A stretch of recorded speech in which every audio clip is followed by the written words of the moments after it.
The first time Adrien saw me cry, I pretended I had allergies. That's the kind of guy I am. Or at least the kind of guy I was back then.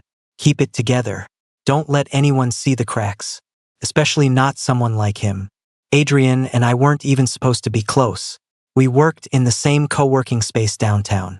I'm a freelance video editor, mostly YouTube stuff, small brands, the occasional wedding if I'm desperate. Adrien ran some kind of consulting business. Finance. Numbers. Clean shirts, expensive watch, always looked like he had his life perfectly aligned. I was the opposite. Messy desk. Noise-canceling headphones that were older than my last relationship. Coffee addiction. Chronic overthinking. And a breakup I still hadn't processed, even though it had been 6 months. We started talking because of the coffee machine. It was broken. Of course it was.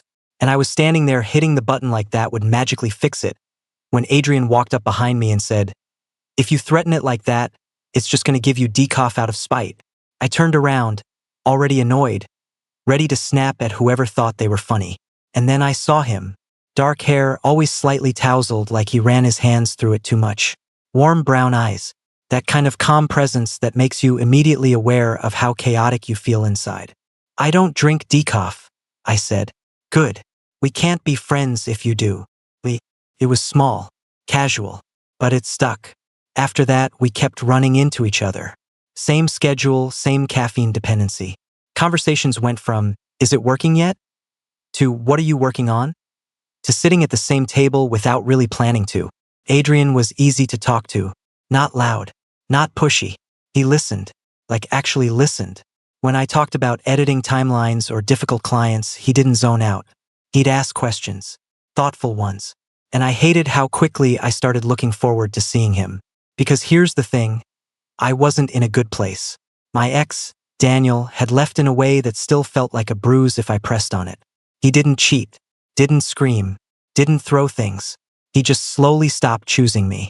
Stopped answering texts with enthusiasm. Till one night he sat me down and said, "I don't think I'm in this the way you are." And that was that.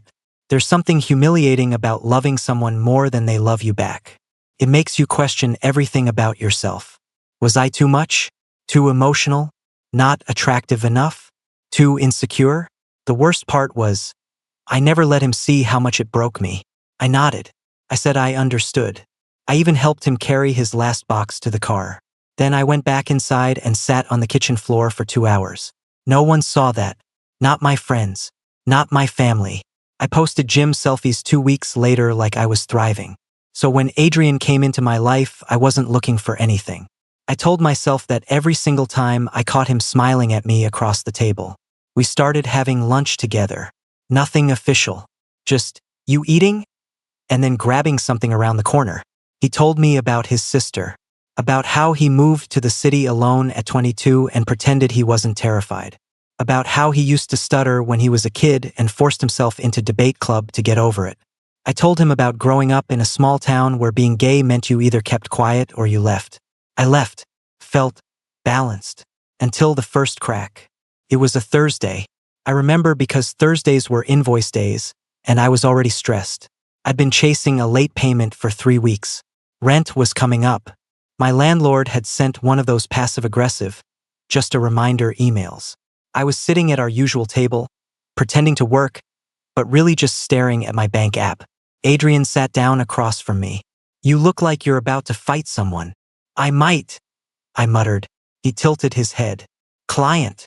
I shrugged. "Money." He didn't jump in with advice. Didn't say it'll work out.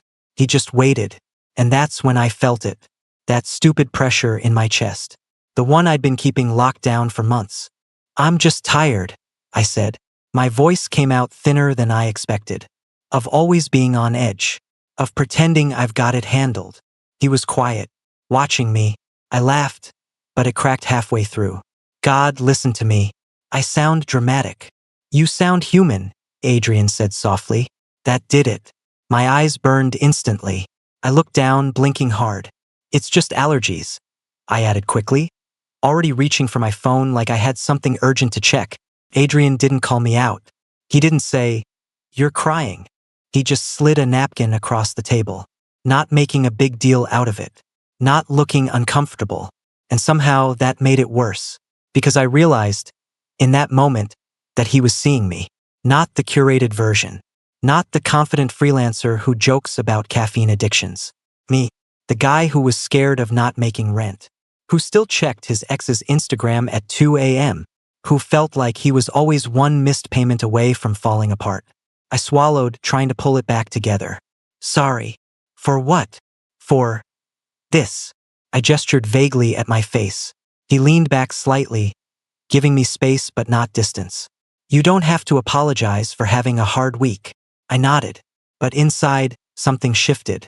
Because Adrien had just seen me in a moment no one else had. Not my friends. Not even Daniel. And instead of looking at me like I was too much, he looked at me like I was worth staying for. I didn't know it yet, but that was the beginning. Not of us, but of him seeing the parts of me I'd sworn no one ever would. After that day, something between us changed. Not dramatically. There wasn't some big cinematic moment where we locked eyes and everything clicked. It was quieter than that. Softer. Adrien started staying a little later when I was still working. He'd pack up his laptop, then pause. You heading out soon? He'd ask. Yeah, just finishing this export. He'd nod. I'll wait. He never said why, and I never asked. The first time he walked me home, it was raining. One of those sudden city downpours that feels personal. We'd both forgotten umbrellas, so we ran the first block, laughing like idiots. By the time we slowed down, we were soaked. My apartment was only a 10-minute walk from the co-working space. I'd done it alone 100 times. But that night, with him beside me, it felt different. Warmer, somehow, even in the rain. When we got to my building, we just stood there for a second. You're going to catch a cold, he said, brushing wet hair out of his eyes. You walked in it too. Yeah, but I'm built different, he replied with a small smirk. I rolled my eyes, but I didn't move to go inside. He glanced at my door, then back at me. You okay? He asked. It wasn't a casual question. He wasn't asking about the rain. I knew that. Yeah, I said automatically. He waited, and I realized I was doing it again. The mask, the reflex. The truth was, I hadn't been okay all week. The client still hadn't paid. My landlord had sent another email, and Daniel had posted a photo with someone new. Some guy with perfect teeth and an arm casually wrapped around his waist. It shouldn't have mattered, but it did. Adrien studied my face like he could see all of that flickering behind my eyes. You don't have to do that with me, he said quietly. Do what? Pretend. The word hit harder than it should have. I looked away, jaw tightening. I'm not pretending. He stepped a little closer, not invading my space, just enough that I could feel his presence more clearly. Sebastian, he said, and the way he said my name made my chest tighten. You don't have to be the strong one all the time. I laughed, but there was no humor in it. I'm not trying to be strong. You are, he said gently. You apologize every time you show something real. I opened my mouth to argue, and then I felt it again, that pressure in my throat, that sting behind my eyes. I hated that he could see it. I just don't want to be. I trailed off. Be what? A mess. The word felt small, embarrassing. Adrien's expression didn't change. No pity. No discomfort. You're not a mess, he said. You're overwhelmed. I swallowed hard. That's not better. It is, he replied. Overwhelmed means you care. God, why did he have to say things like that? I shook my head, trying to reset myself. You don't even know the half of it. Then tell me. The rain had softened to a light drizzle. The street was quiet. Just us standing under the weak glow of the building's front light. And I don't know what made me do it. Maybe I was tired of carrying it alone. Maybe it was the way he looked at me like I wasn't broken for feeling things. I'm scared, I admitted. There it was. The thing I hadn't said out loud to anyone. Of what? He asked. That I'm always going to be too much, or not enough. I don't know which one is worse. He didn't respond immediately. Instead, he reached out.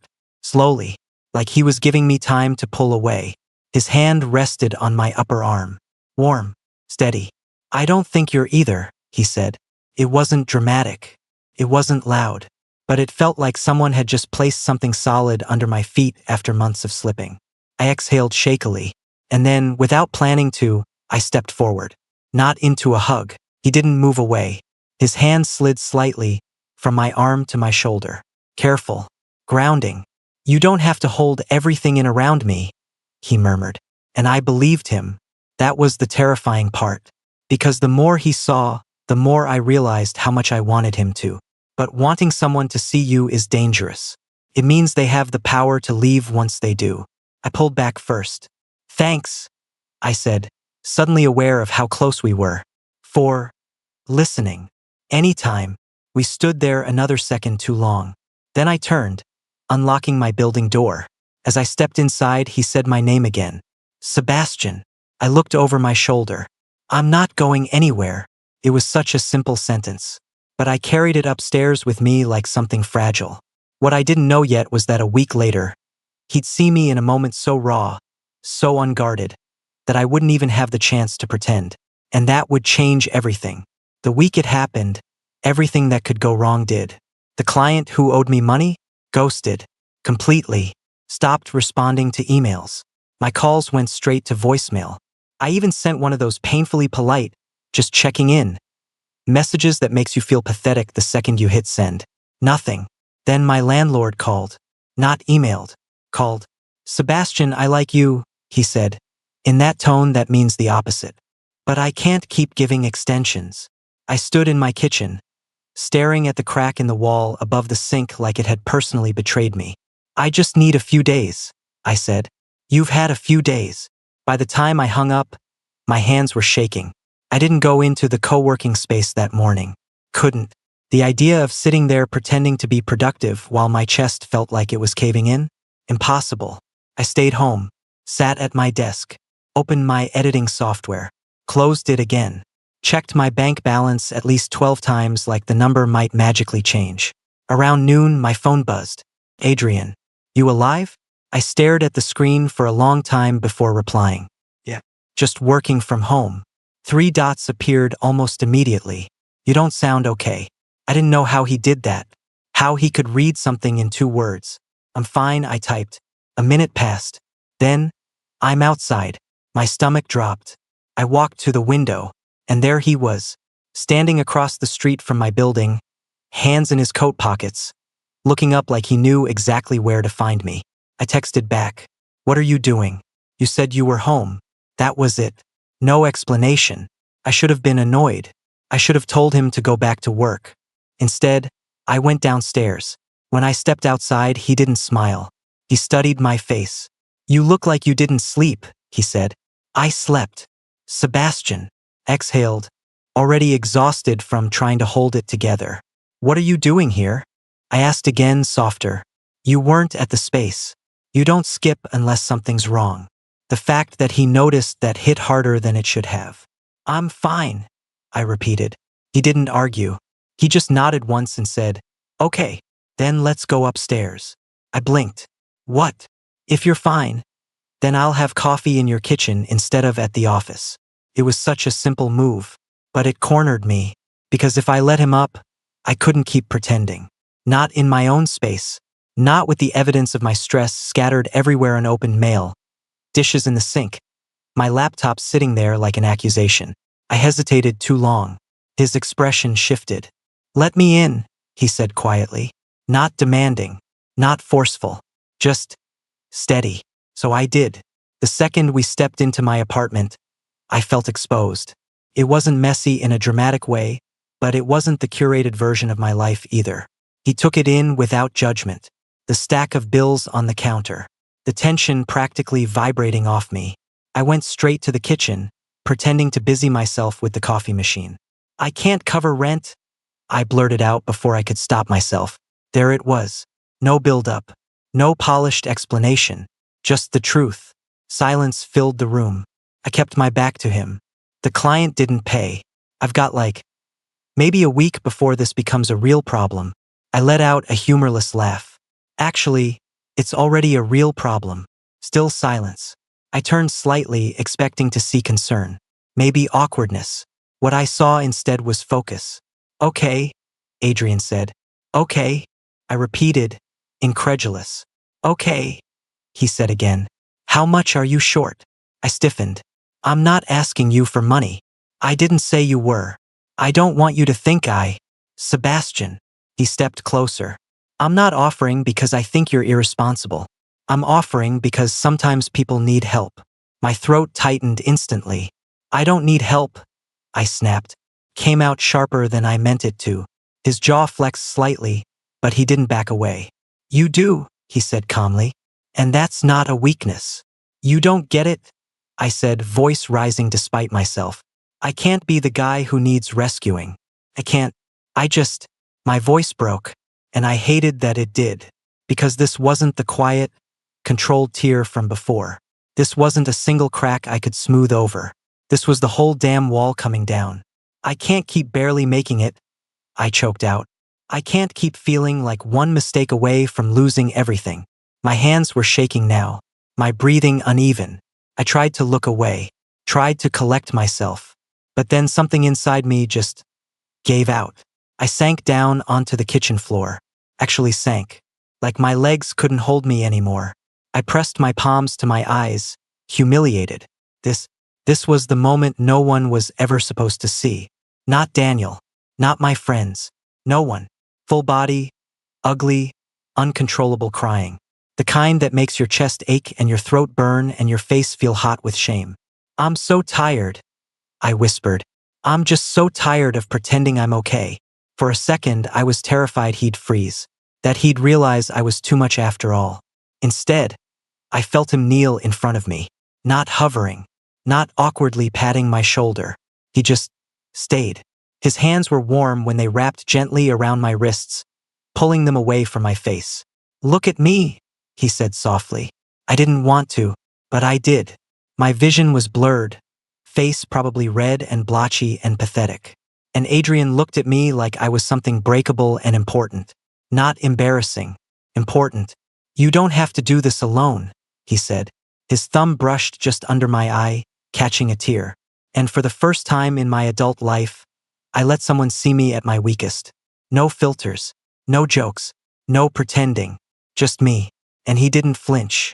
I don't know how long I sat there on the kitchen floor. Long enough for my breathing to slow. Long enough for the initial wave of shame to dull into something quieter. Adrien didn't rush me. He didn't fill the silence with klitschkratjes.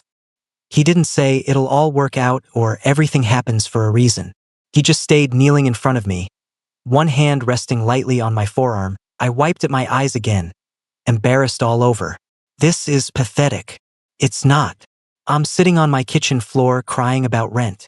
You're sitting on your kitchen floor because you've been carrying everything alone for too long. I let out a shaky breath. You make it sound so reasonable. It is reasonable. I looked at him then, really looked at him. At the way his brows pulled together slightly when he was focused. At how his thumb was still resting near my wrist like he was grounding me without even thinking about it. You shouldn't have to see this, I muttered. See what? This version of me. His jaw tightened just slightly. Not in frustration, something deeper. I want to see this version of you. The words hung between us. I felt them more than I heard them.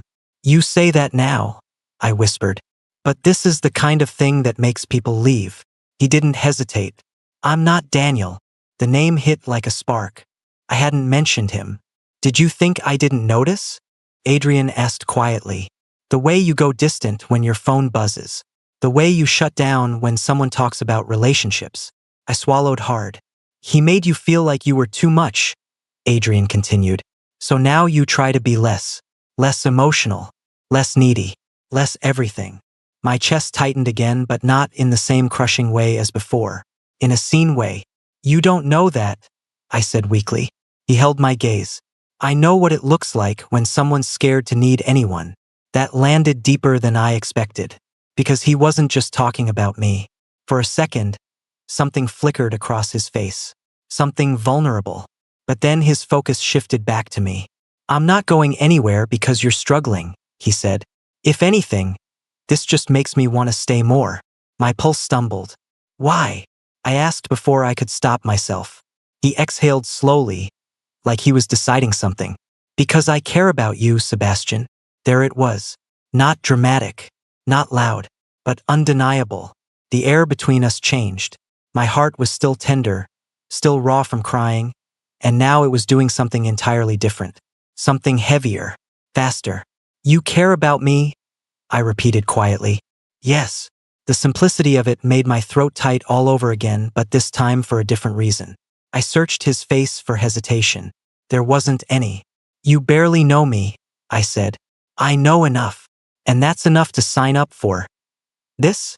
I gestured vaguely at myself. A small, almost sad smile tugged at his mouth. You don't see yourself the way I do. Then how do you see me? He didn't answer right away. Instead, he reached up and brushed a strand of hair away from my forehead.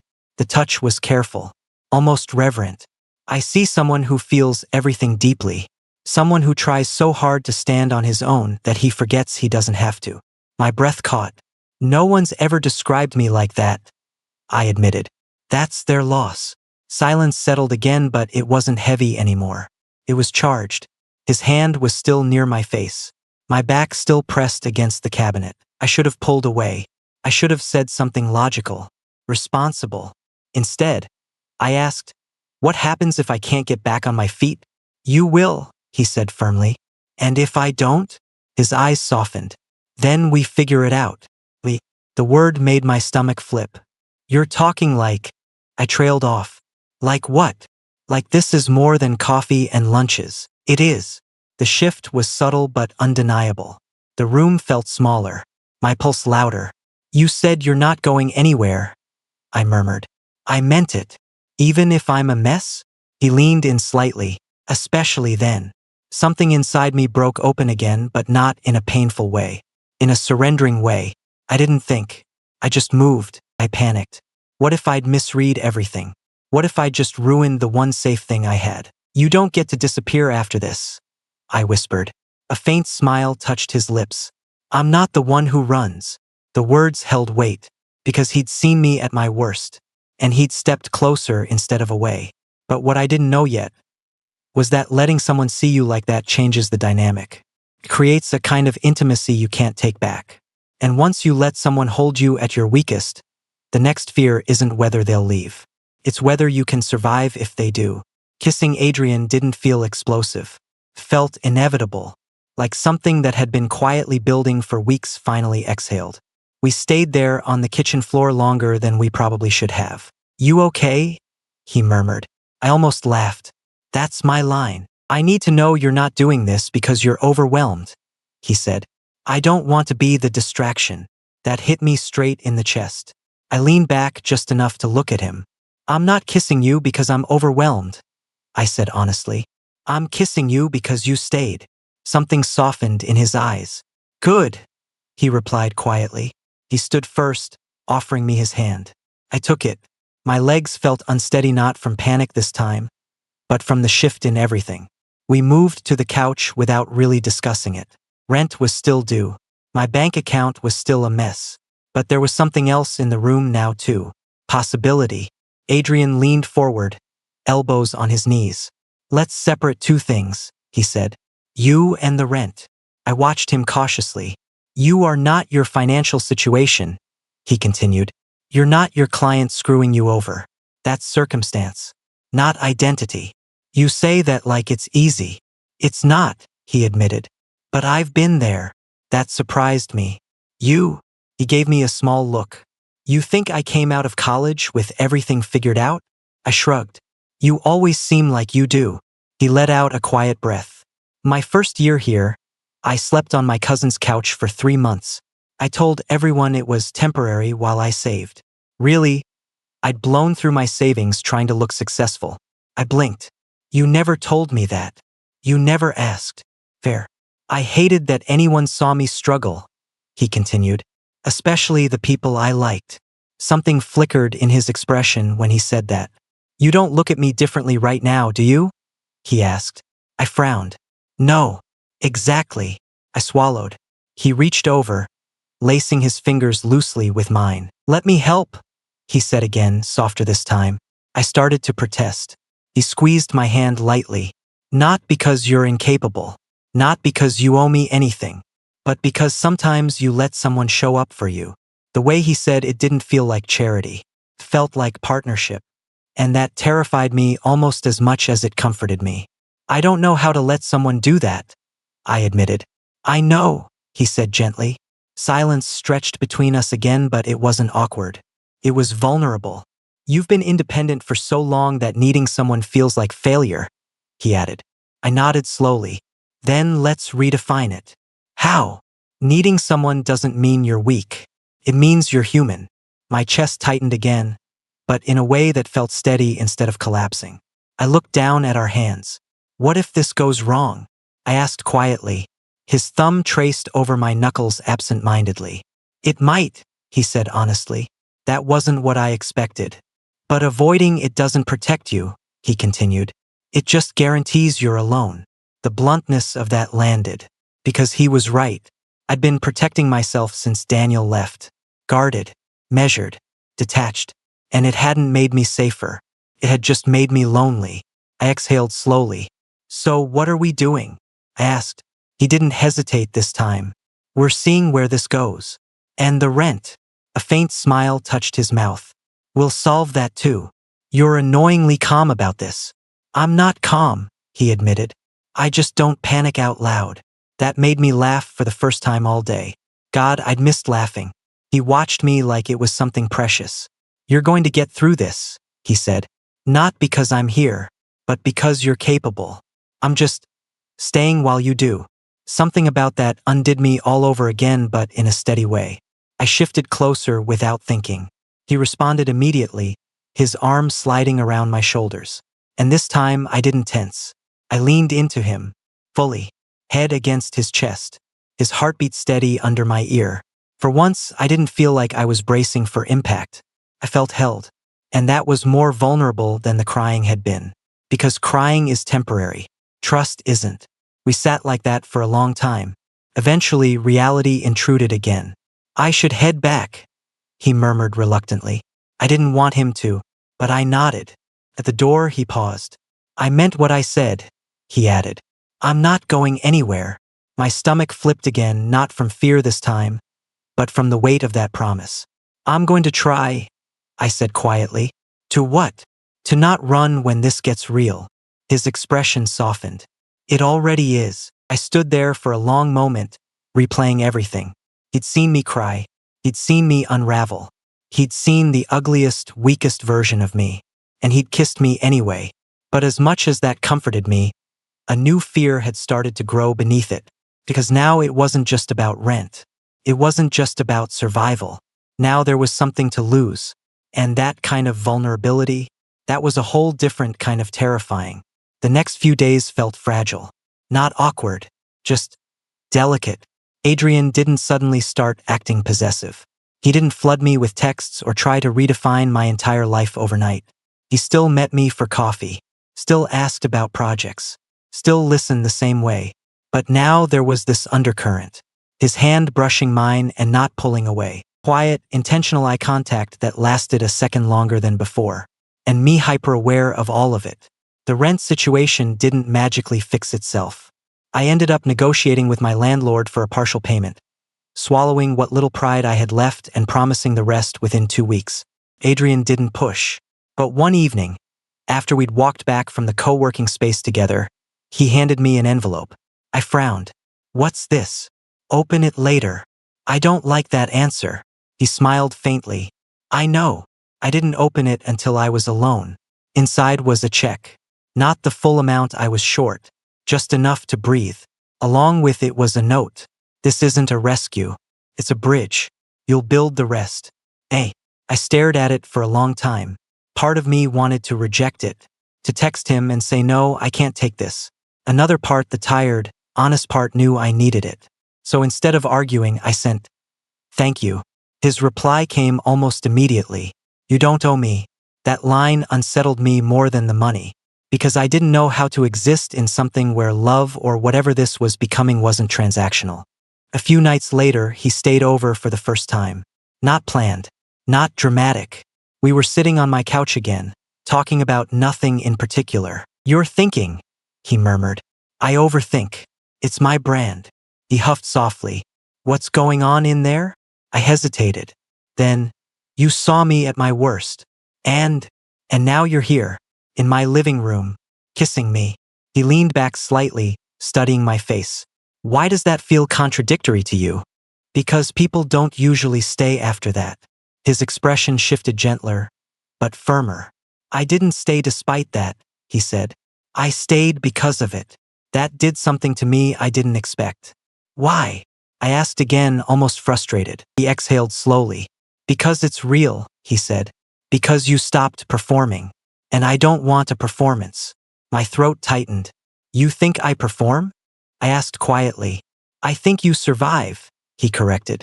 There's a difference. God, he was always doing that. Reframing things in ways that made me see myself differently.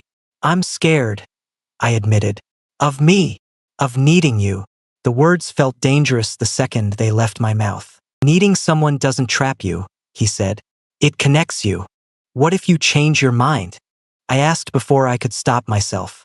What if you do? That wasn't defensive. It was honest. I stared at him. I won't, I said instinctively. A faint smile touched his lips. Exactly. Silence settled between us again. Letting him see me at my weakest hadn't made me smaller. It had made us stronger. But vulnerability doesn't just disappear once you accept it. It evolves. And the real test wasn't going to be whether he stayed after seeing me fall apart. It was going to be whether I could stay open. When things finally started to get better, things did get better. Not all at once. Not in some movie montage way where everything magically aligns. But slowly, tangibly. 2 days after Adrien stayed over, the client finally paid. No apology. No explanation.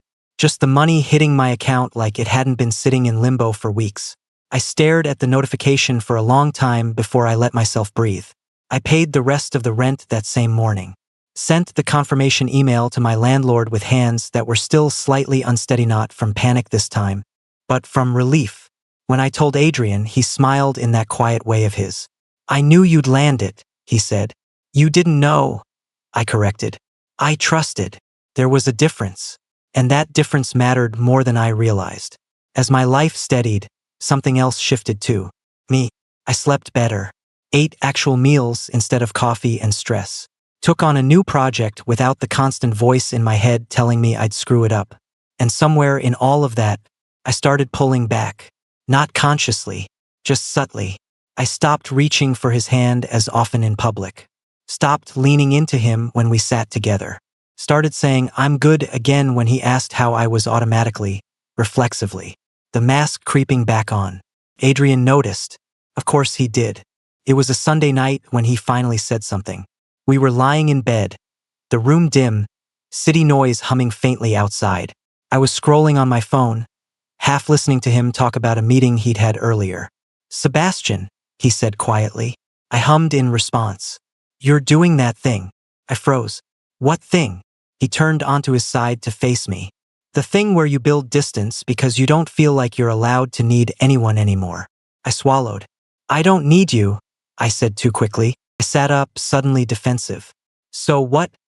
I'm supposed to stay falling apart forever just to prove something? That's not what I said. Then what are you saying? He sat up too, resting his forearms on his knees. I'm saying you let me in when you were scared and overwhelmed, he said. And now that you're standing again, you're locking the door. That stung. I'm not, I insisted. You are, he said gently. You don't lean on me anymore. You don't tell me when you're anxious. You default back to, I've got it. I looked away, because he was right. I don't want you to think I only needed you because my life was a mess, I admitted quietly. His expression softened immediately. I never thought that. But what if you do, eventually? I asked. What if things calm down and you realize you don't actually need this level of me? He reached out, covering my hand with his. Sebastian, he said, steady and sure. I didn't fall for you because you were struggling. I fell for you because you were honest. My throat tightened. You think honesty disappears once things get better? He continued. I didn't answer, because I was afraid it might. I'd learned how to survive by being self-contained, by not asking for too much, by being the version of myself that was easiest to stay with. Letting him see me at my worst had felt like an exception. I hadn't figured out yet how to let someone stay when I was okay. What if I stop being interesting to you? I asked quietly. When I'm not falling apart. He smiled faintly. You think stability is boring? I think pain creates intensity, I said, and intensity creates closeness. He studied me for a long moment. Then he said, I don't want intensity. I want consistency. That landed differently. I want to know you on good days too, he continued. I want the version of you who laughs easily, who's proud of himself, who doesn't feel like he has to earn being loved. Loved. The word hung there, heavy and unignorable. You don't have to need me every second, Adrien added. But don't shut me out just because you're afraid of what it means if you don't. I felt that familiar pressure in my chest again, but this time, I didn't fight it. I don't know how to do this without bracing, I admitted. He moved closer, pressing his forehead to mine. Then don't do it perfectly, he murmured. Just do it honestly. I closed my eyes. This was harder than falling apart. Because staying open when things are good means trusting that someone isn't only there for the broken version of you. It means believing you're still worth choosing when you're standing on your own. I don't want to lose you, I whispered. His hand tightened gently in mine. You won't, he said. Not by being yourself. And in that moment, I realized something crucial. The most vulnerable thing I'd ever done wasn't crying on my kitchen floor. It was letting someone love me when I no longer needed saving. And choosing to believe I deserved that kind of love anyway. It didn't happen all at once. Trust never does. It was small things. Letting Adrien see me stressed about a deadline without brushing it off. Telling him when I felt that old insecurity creep in instead of pretending it wasn't there. Reaching for his hand in public first. And the biggest one, letting him help without turning it into a debt I had to repay. A month after the kitchen floor meltdown, we were back at the co-working space. Same coffee machine, same table, same city noise in the background. But it felt different, lighter. I was in the middle of explaining a new editing contract I'd landed, my biggest one yet, when I realized something. I wasn't bracing. I wasn't waiting for it to fall apart. I was just excited. Adrien was watching me with that steady focus again. What? I asked, half smiling. You look proud. I am. He nodded once, satisfied. Good. No jealousy, no shift, no distance, just support. And that's when it hit me. The version of me who had cried on the kitchen floor and the version of me sitting here talking about new opportunities, they were the same person. One wasn't more lovable than the other. I just never believed that before. That night, we walked back to my apartment again. Not because I needed him to, not because I was falling apart, just because we wanted the extra 10 minutes together. When we got to my building, I didn't hesitate this time. I stepped closer first. You remember the first time you stood out here and told me I didn't have to pretend? I asked. He smiled faintly. Yeah. I didn't believe you. I know. I let out a quiet breath. I do now. His expression shifted, subtle, but deeper. Yeah? He asked softly. Yeah. Because he had seen the moments no one else had. The panic, the shame, the ugly crying. The fear of being too much. And he'd stayed. But more importantly, I had stayed too. I hadn't shut down when things got better. I hadn't run when it got real.